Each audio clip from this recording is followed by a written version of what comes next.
For many, Mark Harmon's life is a pipe dream.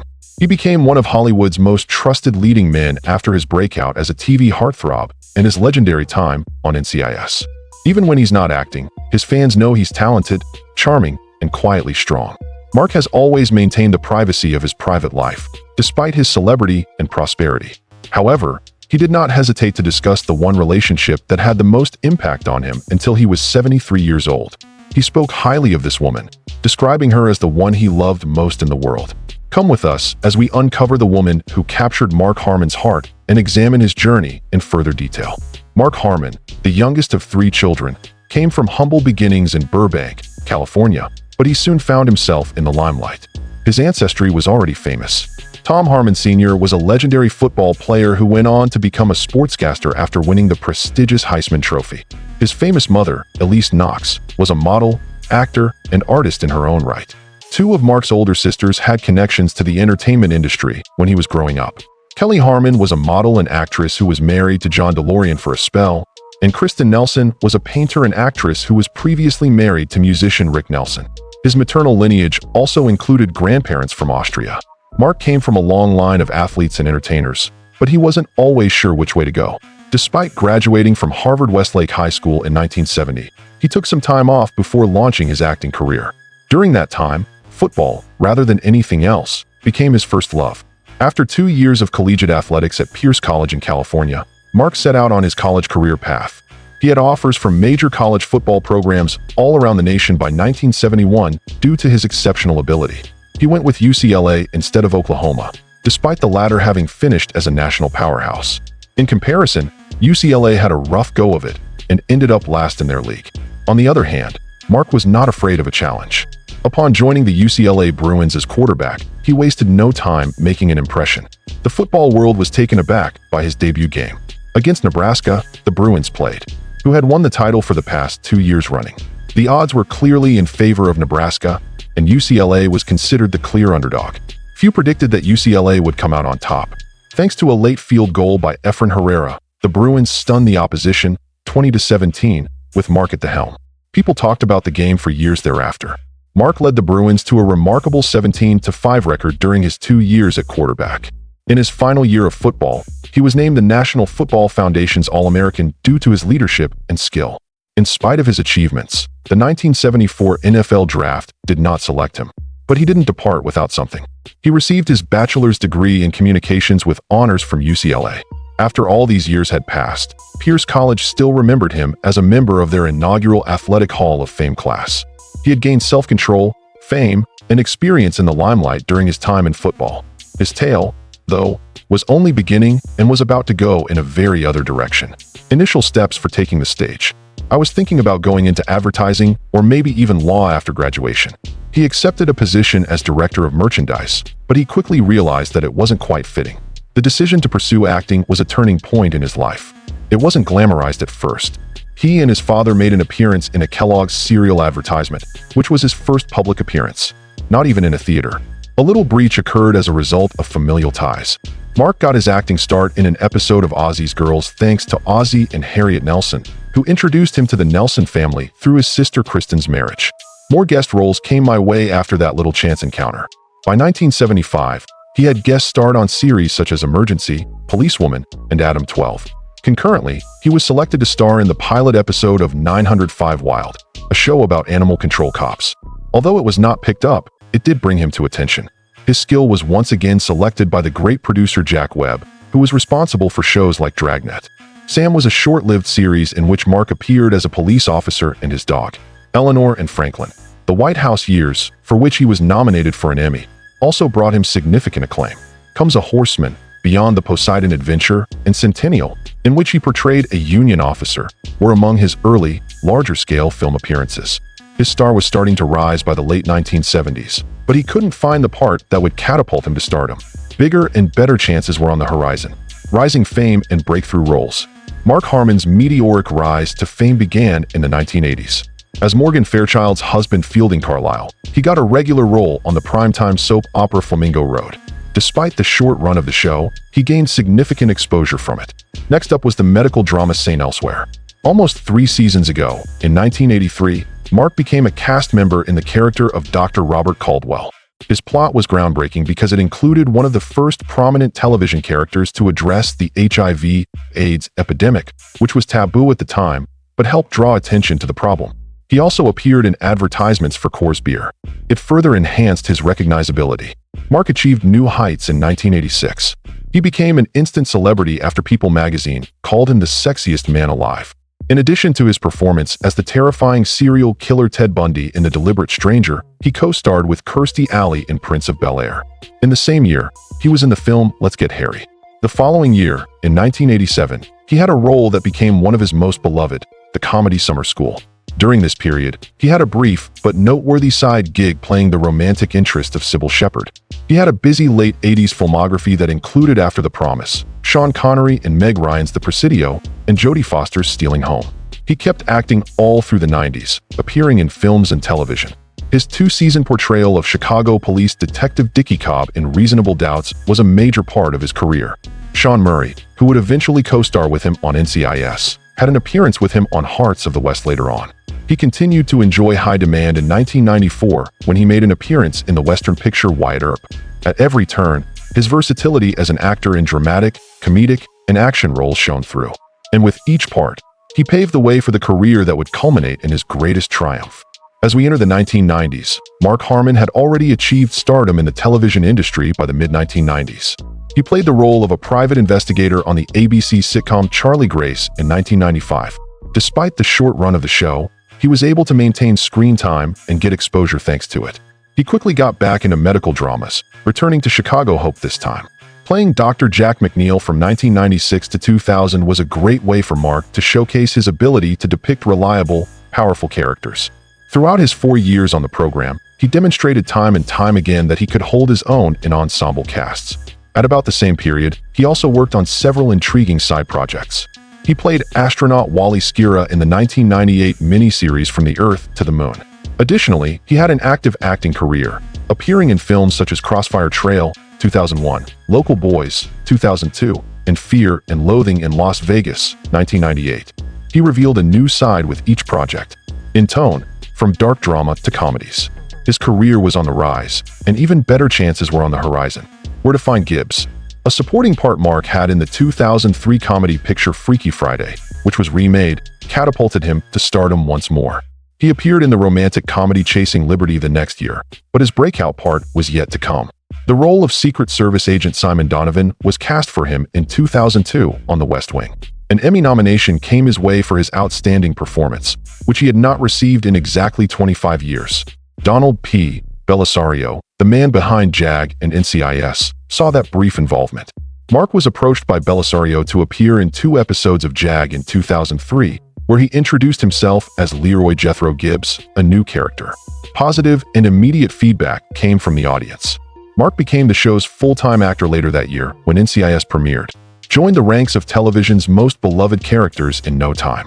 Mark has been nominated for 6 People's Choice Awards for his work, with the most recent being for Favorite TV Crime Drama Actor in 2017.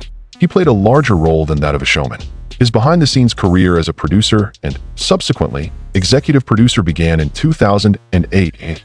Nearly 20 years passed during his tenure on NCIS, establishing him as a pivotal character in a highly successful show on television. He ended a chapter that had defined his career for nearly 20 years when his character Gibbs quit the series in the 4th episode of the show's 19th season. Although Mark achieved great success in his professional life, his personal life was equally fascinating, with a slew of high-profile partnerships. A romance with Christina Raines. In the 1970s, Mark's romantic past started to garner media notice. Although details regarding his brief relationship with singer Karen Carpenter remained shrouded in mystery, it was his first public romance. Morgan Fairchild, an actress, was his fling from 1979 forward.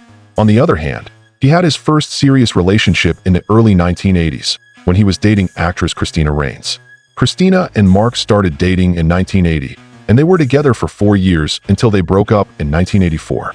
They were nice to each other in subsequent years, even after they broke up. Mark reflected on his time with Christina in 1986 and expressed his gratitude for all that she had done for him. According to what he told People magazine, his quote showed how much he cared for and respected her. Christina continued to discuss her time on Flamingo Road with Mark in 2014, even though that was a long time ago. She was effusive in her admiration of his character as well as his abilities. In addition to being a generous and giving actor, he is also really present and there. He was also someone who was exceptionally sensitive and detail-oriented, as far as I can remember. She told Hill Place that Mark is an amazing actor and a wonderful person. Even though their relationship didn't endure forever, it had a profound impact on them both. The way Mark spoke about her revealed the extent to which she influenced his perspective on life. And Christina's recollections revealed the enduring regard they maintained for one another. Not every breakup is tragic, and sometimes the lessons learned from them stick around even after the spark dies out. Their story served as a reminder of that.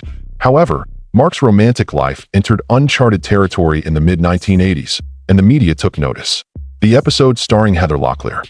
There were rumors that Mark was seeing another prominent actress, Heather Locklear, after his breakup with Christina. Her portrayal of Sammy Jo on Dynasty had already brought her widespread acclaim. Their affair started in December 1984, but didn't continue long at all, just a few weeks. Mark remarked that his infatuation with Heather was just an emotional cup of coffee to me. In an interview he gave to People in 1986, downplaying the significance of the relationship. There was a commotion about that one line. The comparison was unpopular with many, including Heather. It tarnished his reputation with its condescending tone. Later that year, though, Mark made an effort to set the record straight. While interviewing Joan Rivers, who was a guest host on Johnny Carson's The Tonight Show, he provided some background information. I read somewhere that you had a big affair with Heather Locklear, and you said that having her was like having a cup of coffee. I read that somewhere, so I asked him straight out, "Can you tell me what that means?" Someone had misunderstood Mark, he said. My statement was that they asked, he added. It came down to the very last inquiry. Christina Raines and Heather Locklear are the subject of New York's curiosity, according to me. Also, I mentioned that I think it's hilarious that you grouped them together. I learned to appreciate the little things in life, for one, over the 4 years that I was with her. Additionally, she is an exceptional woman. The second one I paired with a hot beverage.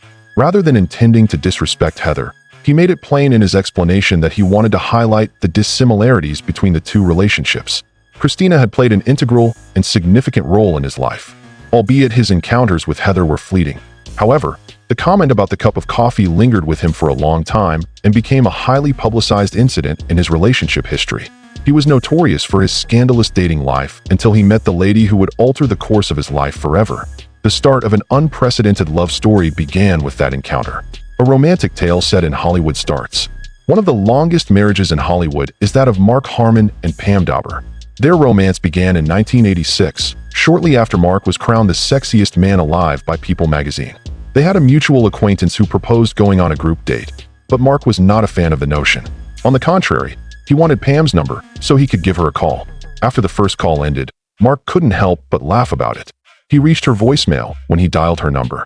However, he continued to speak. A simple cup of coffee could be all they needed, he started to say in his message. In reality, Pam was listening in while screening the call. She felt moved to action after hearing his words and decided to pick up the phone. They were inseparable after that night's outing together. They tied the knot exactly 1 year after that. They tied the knot in March 1987 in a modest Studio City, California, school chapel.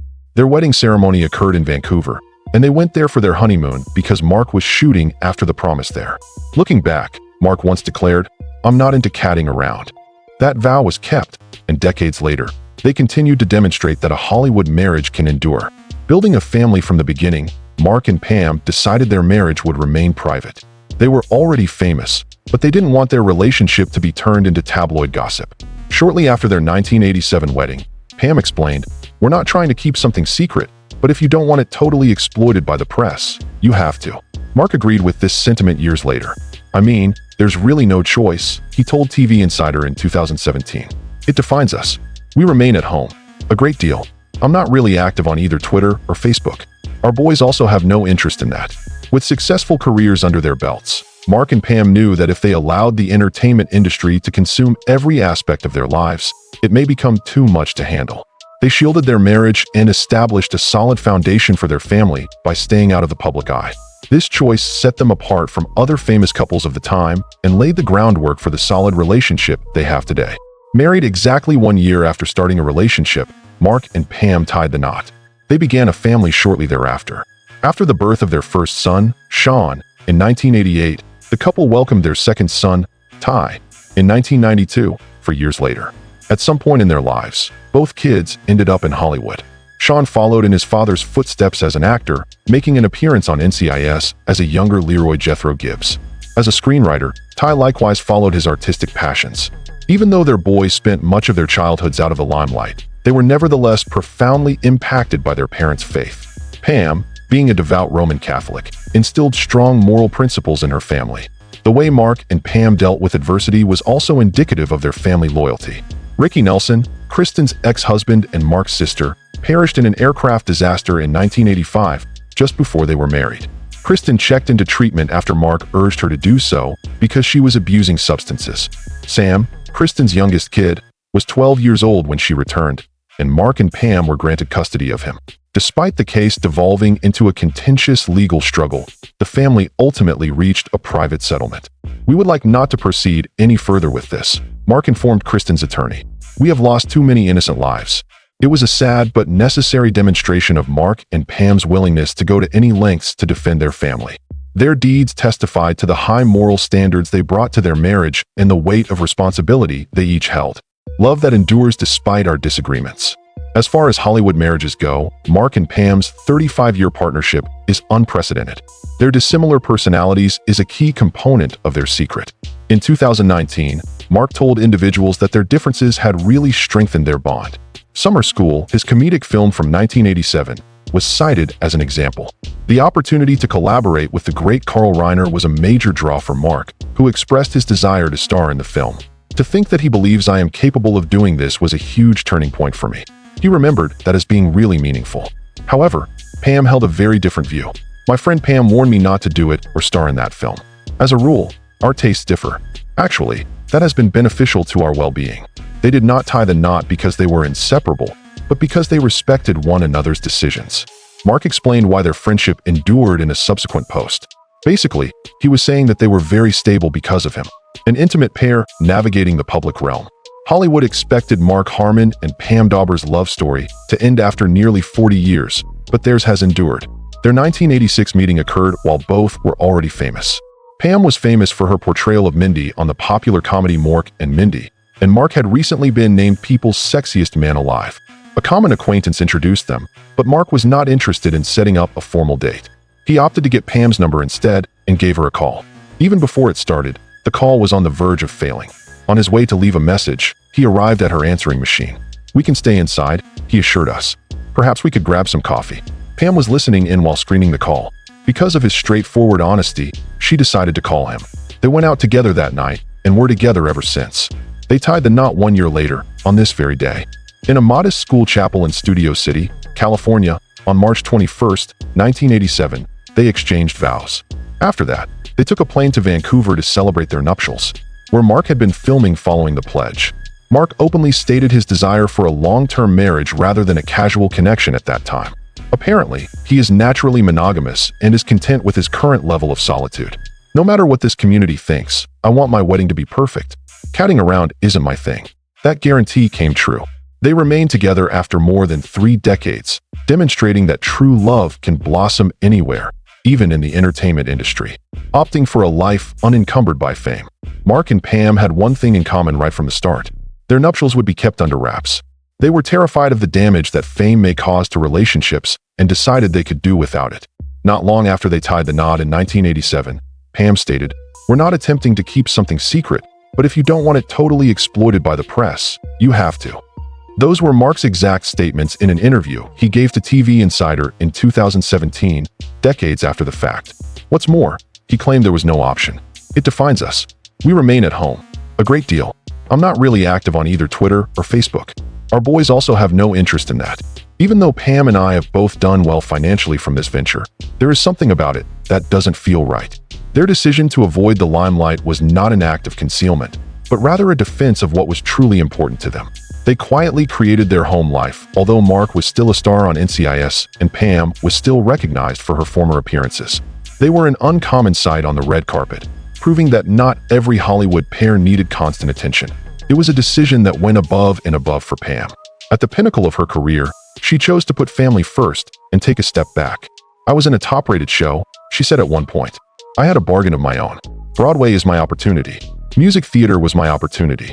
Vocal acting for cartoons is something I got to do. In this line of work, I exhausted all possible options. It was like a revelation when I became a mother. I have no intention of pursuing celebrity. She was able to devote more time to her family after leaving the hectic Hollywood industry. Both her life and the manner her marriage weathered the storm of celebrity were affected by her choice. The tragic end to Pam Dawber's life. Pam Dawber had produced significant television history prior to her meeting Mark. She and Robin Williams shot to stardom in the 70s when she played Mindy McConnell on the hit sitcom Mork and Mindy. The offbeat humor went viral. On top of that, Pam was named People's Choice Award winner. She went on to star in My Sister Sam, which lasted from 1986 to 1988, and a number of TV movies after the series ended in 1982. When she met Mark at this period, her life took a dramatic turn for the better. Yet, disaster befell the immediate aftermath. A fanatic killed Rebecca Schaeffer, who co-starred with her in My Sister Sam, in 1989. For a long time, Pam and Rebecca were best friends. Rebecca was so close to Pam and Mark that she even lived with them for a while. The pain of loss, Pam said afterwards, lingered for a long time. She spoke about how everyone was devastated on the 2020th in 2019. She felt guilty about it for years. I couldn't keep plunging in, even though Rebecca was on my mind constantly for at least 2 years. Pam was profoundly affected by Rebecca's passing. She changed her attention from resuming her acting career to making a positive impact. To shoot a public service announcement about gun control, she got back together with the actors of My Sister Sam. Calling for stricter gun control, she went so far as to testify before Congress. Her priorities shifted from her promising career to her family and her advocacy work. By the year 2000, Pam had practically abandoned her acting career. She raised her 2 sons and supported her husband in silence for a long time. Her return to television did not occur until 2014, on Robin Williams' The Crazy Ones, where she had a brief cameo. Her already troubled relationship history with her loved ones took a tragic turn the same year when Robin passed away. But she drew strength from her marriage and motherhood, and she made sure that her family was front and center in all of her life, whether they were on or off camera. Mark Harmon became a television icon as Leroy Jethro Gibbs on NCIS, but Pam rarely appeared on the show. Fans had waited years for them to collaborate, but it wasn't until 2021 that it finally happened. Pam made her long-awaited television debut as journalist Marcy Warren on Mark's last season of NCIS. This was the first time the pair had ever shared screen time, and she was a part of a 4-episode story arc. Pam came clean about her rejection of previous offers to be on the show. In the past, I've been invited to guest star on NCIS. She said to TV Insider that the timing and character were simply off. On this occasion, Mark had proposed her name.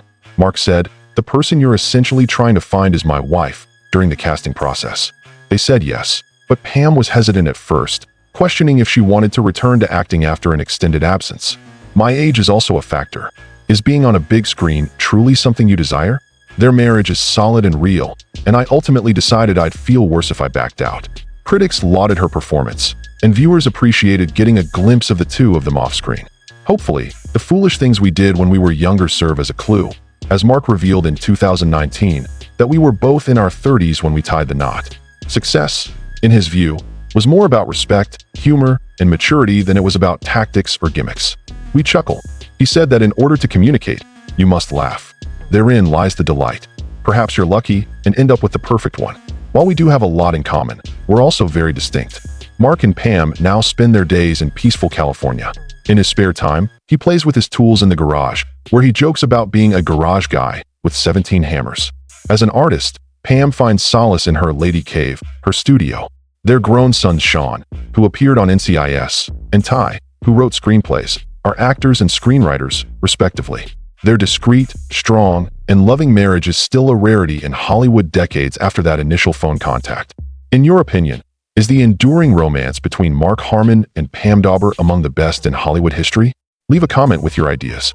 Be sure to press that like button, subscribe, and keep watching for more amazing stories from the fascinating history of Hollywood. Until we meet again.